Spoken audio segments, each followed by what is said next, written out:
کرنے کے لیے، وہ اپنے دل کا بغض نکالنے کے لیے آپ پر وہ لاتے ہیں، تو آپ اس کے بارے میں اپنا سینہ تنگ نہ کیجئے، بلکہ اپنی ڈیوٹی کرتے رہیے اور لوگوں کا تعلق اللہ کے ساتھ جوڑتے رہیے، ان کو دعوت دیتے رہیے۔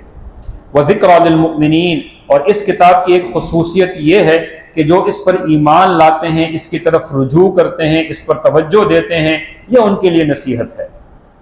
بعض لوگوں کو گمراہ کر دیتی ہے، بعض لوگوں کو اللہ سے جوڑ دیتی ہے، تو آپ ایسا کیجئے، اتبعوا ما انزل الیکم من ربکم، آپ اتباع کرتے رہیے جو کچھ آپ کی طرف نازل ہوا، بغیر نتیجے کی پرواہ کیے ہوئے۔